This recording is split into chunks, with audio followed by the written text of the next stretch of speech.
बोलिए प्रेम से श्री सद्गुरु महाराज की जय। श्री सद्गुरु महाराज की जय। श्री सद्गुरु महाराज की जय। परमाराध्य संत सद्गुरु महर्षि में ही परमहंस जी महाराज द्वारा रचित सत्संग योग भाग 4 से पाठ पैरा संख्या 107 की चर्चा चल रही थी, जिसमें गुरु महाराज ने कल तक जो हमने देखा था उसमें मुख्य बात थी कि कुछ लोग सिर्फ निर्गुण ब्रह्म की उपासना की बात करते हैं, कुछ सगुण की, कुछ दोनों के परे की, लेकिन गुरु महाराज कहते हैं कि ये सब युक्त बातें नहीं हैं, क्योंकि उपासना का प्रारंभ सदा निर्गुण से ही होता है, सगुण से ही होता है, और सगुण से उपासना में आगे बढ़ते हुए निर्गुण की उपासना की जाती है, और निर्गुण सगुण के परे जो अनामी है उसकी उपासना नहीं, वो तो अनामी तो साध्य पद है जहाँ पहुँचा जाता है। इसके बाद एक और मिथ्या धारणा लोगों में है कि कबीर साहब और गुरु नानक साहब जैसे संत जो हैं निर्गुणोपासक हैं, जबकि गोस्वामी तुलसीदास जी और संत सूरदास जी जैसे संत जो हैं सगुणोपासक हैं। गुरु महाराज कहते हैं कि ये भी बहुत भ्रामक धारणा है। यदि गौर से उनके साहित्य को पढ़ा जाएगा तो कबीर साहब और गुरु नानक साहब भी गुरु मूर्ति का ध्यान बतलाते हैं, जो कि सगुण उपासना हुई। गुरु नानक साहब ने स्पष्ट कहा है, गुरु की मूरत मन मा ध्यान, गुरु के चरण हृदय लय धारो, गुरु पार ब्रह्म सुधा। ये सब क्या है? सगुण उपासना ही है ना। मूल पूजा गुरु पाँव है, मूल नाम गुरु नाम, ऐसे करके। तो ये सब जो है ये सगुण उपासना का संकेत देता है। और बाद में वो निर्गुण के भी बात करते हैं, उपासना की तो करते ही हैं, ज़्यादा उनकी प्रमुखता है। और फिर वो ये भी कहते हैं कि हम दोनों के परे, सगुण निर्गुण के परे तहाँ हमारा ध्यान।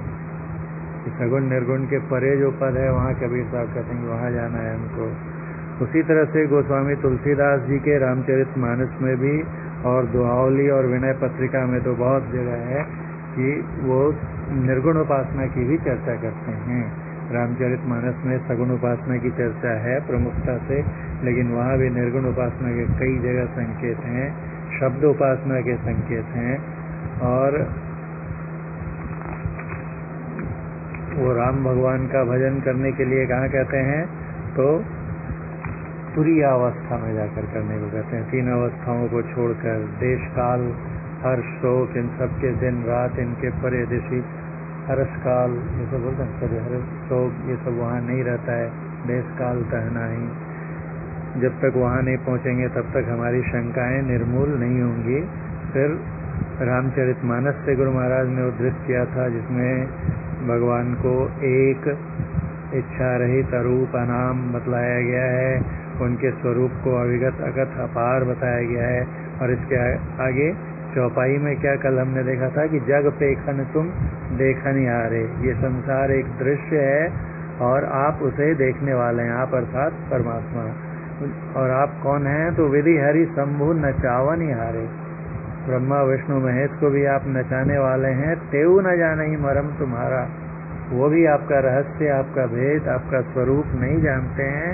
और तुम्हीं को जाना निहारा, कौन जानता है? तो जिसे आप जना देते हैं। सोई जानई जय देव जनाई, और जानत तुम्हीं हो जाए। ब्रह्मविद जो रहता है वो ब्रह्म स्वयं हो जाता है, स्वयं ब्रह्म हो जाता है। इसके आगे चिदानंदमय देह तुम्हारी, विगत विकार जान अधिकारी। कहते हैं कि आपकी जो चिदानंद, चित मतलब चैतन्य और आनंद, तो आपका जो शरीर जो कि चैतन्यमय है, चेतनमयी है और आनंदमयी है, ऐसी जो आपकी काया है, इसको कौन जानते हैं? तो जो विकार रहित हो जाते हैं, शुद्ध अंतःकरण के, ऐसे अधिकारी पुरुष ही आपको जान सकते हैं, जिनमें किसी प्रकार का कोई विकार नहीं रह गया, कोई दोष, बिल्कुल निर्मल शुद्ध हो गए हैं। ऐसे अधिकारी पुरुष ही आपको आपके चिदानंदमय देह को जान सकते हैं। और उसके ऊपर क्या कहा उन्होंने कि विधि हरि शंभु, ये क्या है, तेऊ न जाने ही मरम तुम्हारा, वो आपका मर्म नहीं जानते हैं। तो इन दोनों वाक्यों को अगर मिलाकर पढ़ा जाए तो कहते हैं कि उनके चिदानंदमय शरीर को कौन जानेगा, तो जो विकार रहित है, ऐसा अधिकारी पुरुष। और उन तीनों के बारे में क्या कहते हैं कि वो आपका मर्म नहीं जानते हैं। इससे क्या निष्कर्ष निकलता है कि वो तीनों जो हैं विकार रहित नहीं हैं। थोड़ा छिपाकर कहा है, और इसी को कबीर साहब स्पष्ट कहते हैं, ब्रह्मा विष्णु महेश्वर कहिए इन सिर लागी काई। काई मतलब ही होता है मल, विकार रहित वो नहीं है। इन्हीं भरोसे मत कोई रही हो, इन्हों मुक्ति न पाई। यहाँ भी वही अर्थ निकलता है कि वो विगत विकार नहीं है, तभी तो मरम नहीं जान पाते हैं। नर तनु धरेउ संत सुर काजा, करहु कहु जस प्राकृत राजा। मनुष्य शरीर आपने धारण किया किस लिए? संत सुर काजा, देवताओं के लिए और संतों साधुओं का काम करने के लिए। और जब नर शरीर धरा तो लीला ऐसी की जैसे साधारण राजा करते हैं, प्राकृत स्वाभाविक जो राजा का चरित्र होता है वही निभाया। जो माया सब जगह ही न चावा, जासु चरित लखी काहु न पावा। सो प्रभु भ्रू विलास खग राजा, नाच नटी इव सहित समाजा। जो माया सारे संसार को, बड़े बड़े मुनियों को, तपस्वियों को, देवताओं देवी देवताओं को नचाए रखती है, जिसका रहस्य कोई जान नहीं पाते। जासु चरित्र लखी काहू न पाया। ऐसी शक्तिशाली माया जो है, बलवती माया, वो प्रभु के भ्रू विलास यानी भाव इधर से उधर, उनके भावों के इशारे को भी समझती है। उनके भ्रिकुटी के विलास मात्र से वो नाचती है। जैसे कोई नटी नचाता है बंदरों को या और इनको, वैसे ही ये मदारी जैसे नचाता है, वैसे परमात्मा के इशारे से वो माया नाचती है। सोई सच्चिदानंद घन रामा। राम कौन है? तो वही सच्चिदानंद है। अज अजन्मा विज्ञान विशेष ज्ञानी, उनसे विशेष ज्ञान कहाँ होगा? अज विज्ञान रूप बल धामा, बल के धाम है वो। व्यापक व्याप्य अखंड अनंता, उनके टुकड़े नहीं किया जा सकते। अनंत हैं, व्यापक हैं और व्याप्य भी हैं। अनंत व्यापक व्याप्य जो उन्हीं व्याप्य व्यापक पार में व्यापक भी हैं, अनंत व्यापक हैं और व्याप्य भी वही हैं, क्योंकि जो कुछ भी है सब परमात्मा का ही प्रकटीकरण है। व्याप्य यानी जिसमें व्यापक हैं, उसके भी कण कण में वही है। और वो बना कहाँ से है? परमात्मा से ही बना है। तो जो व्याप्य है वो भी परमात्मा ही है और उसमें व्यापक भी परमात्मा है। अखंड अनंत हैं और इनके परे भी गुरु महाराज कहते पुनि व्याप्य व्यापक पार में, इसमें भी आगे आएगा। अखिल अमोघ शक्ति भगवंता। अमोघ शक्ति कहते हैं जिसका कि वार कभी खाली न जाए, अचूक। अगुण अदभ्र, निर्गुण है, पूर्ण है। गिरा गोतीता, गिरा मतलब जिह्वा और गो मतलब इंद्रियां, इनसे अतीत हैं, यानी वाणी और इंद्रियों का विषय नहीं है। सबदर्शी, सबको देखते हैं। अनवद्य अजीता, अजेय हैं। निर्मल निराकार निर्मोहा, निर्मल हैं, बिल्कुल मल रहित हैं, निराकार हैं, मोह से परे हैं। नित्य निरंजन, नित्य हैं, शाश्वत हैं, चिरस्थायी हैं। निरंजन अर्थात माया से परे हैं। सुख संदोहा यानी सुख के खजाना हैं। प्रकृति पार प्रभु सब उर्वासी, देखो आ गया, सब उर्वासी, सबके हृदय में वास करने वाले हैं, यानी सर्वव्यापक हैं।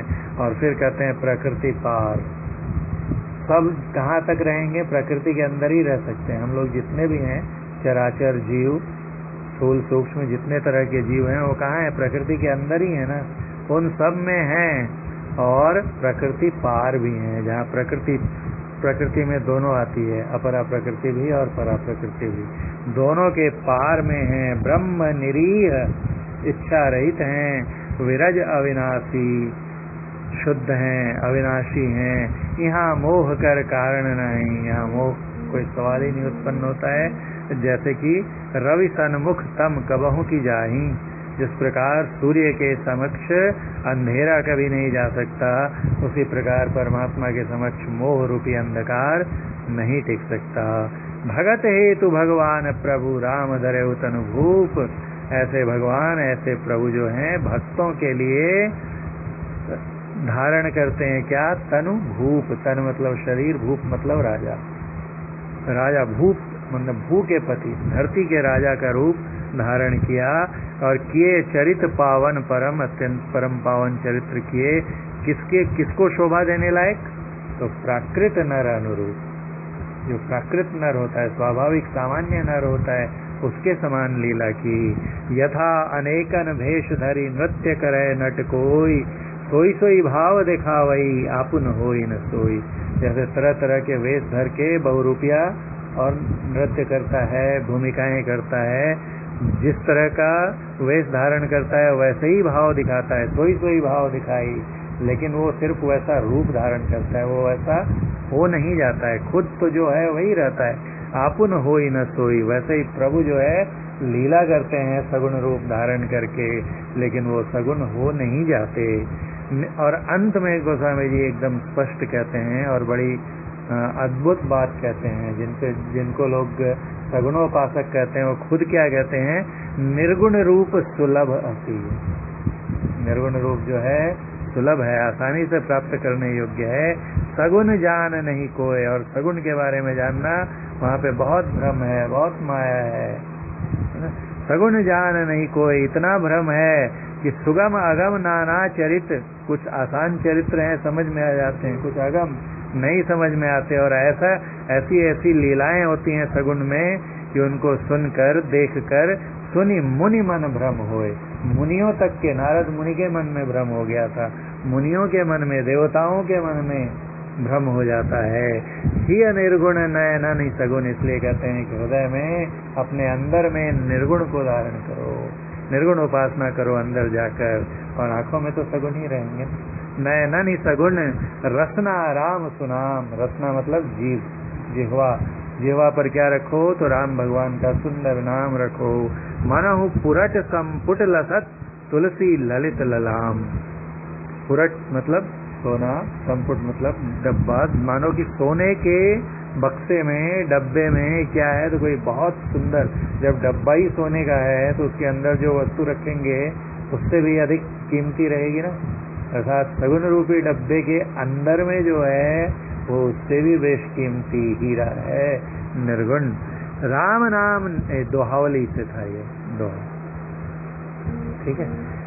राम नाम निर्गुण और अकथ है। इसके वर्णन की चौपाइयों को पृष्ठ 304 पारा 4 में देखिए। और नाम के विशेष वर्णन को जानने के लिए इसी चौथे भाग के पृष्ठ उतना मायने नहीं रखता है, पैरा ठीक है, क्योंकि अलग अलग संस्करणों में पृष्ठ बदलते रहते हैं। पैरा 35 और पृष्ठ 314 में पैरा 58 को पढ़िए। इन बातों से प्रकट है कि गोस्वामी तुलसीदास जी महाराज आंतरिक आदि निर्गुण नाद के भी ज्ञाता और उपासक थे। बंदों राम नाम रघुवर को, रघुवर का, राम का जो सर्वव्यापक नाम है, राम मतलब रमने वाला नाम, जो सब में व्यापक नाम कौन सा है? तो आदि नाम ही है ना। तो एकदम स्पष्ट कहते हैं, बंदों राम नाम रघुवर को। मैं रघुवर के, ईश्वर के सर्वव्यापक नाम की वंदना करता हूँ। और उसके बारे में अगुण अनुपम गुण निधान को कहते हैं। अगुण है, निर्गुण है साथ, और उसकी वंदना करता हूँ मतलब भक्ति करता हूँ। वही कहते हैं गुरु महाराज की आंतरिक आदि निर्गुण नाद के भी ज्ञाता। बाकी कोई भी नाद सर्वव्यापक नहीं है ना। स्थूल मंडल का नाद जो है स्थूल मंडल तक ही रहेगा, कारण का कारण और सूक्ष्म और स्थूल में रहेगा, महाकारण का महाकारण कारण सूक्ष्म और स्थूल में रहेगा। सब में कौन सा नाद है? सर्वव्यापक। बंदो राम नाम यानी सर्वव्यापक नाम कौन सा होगा? तो वो निर्गुण नाम ही हो सकता है, सगुण नहीं हो सकता है, क्योंकि सगुण नाम की पहुंच सगुण मंडल तक ही रहेगी, उसके ऊपर नहीं जाएगी। और सगुण मंडल जड़ मंडल है, जबकि निर्गुण नाम जो है वो चेतन मंडल है और वो सर्वव्यापक है।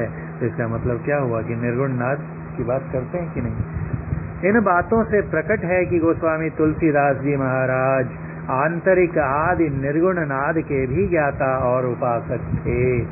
इस अंतिम उपासना के बिना, कौन सी अंतिम उपासना है? निर्गुण नाद की उपासना, सार शब्द आदिकंप की उपासना। इस अंतिम उपासना के बिना कोई अद्वैत देश कालातीत अनाम पद तक पहुँचे संभव नहीं है ना। और वो वहां तक पहुंचने की, देश काल के परे पहुंचने की बात करते हैं। रघुपति भगति करत कठिनाई।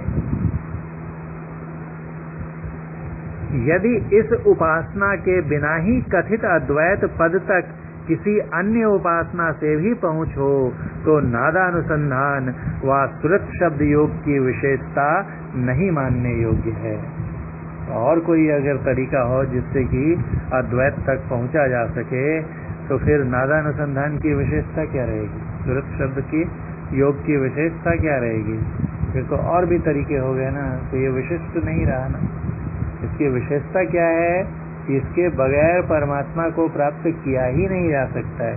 यदि और कोई दूसरा उपाय हो गया तो इसके समकक्ष समतुल्य उपाय हो गया तो इसकी जो अति विशिष्टता है वो हो जाएगी।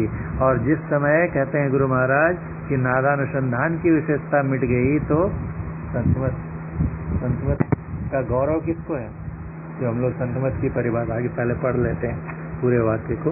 यदि इस उपासना के बिना ही, इस उपासना मतलब नाद की उपासना के बिना ही कथित अद्वैत पद तक किसी अन्य उपासना से भी पहुंच हो, और कोई तरीके से हो, तो नादानुसंधान व सुरत शब्द योग की विशेषता नहीं मानने योग्य है। और नादानुसंधान की विशेषता मिटते ही संत मत की भी विशेषता मिट जाएगी। क्योंकि कहते हैं ना, परंतु जिस विशेष साधन का, नादानुसंधान का गौरव संत मत को है, तो गौरव है संत मत को किसका? सुरत शब्द योग या नादानुसंधान का।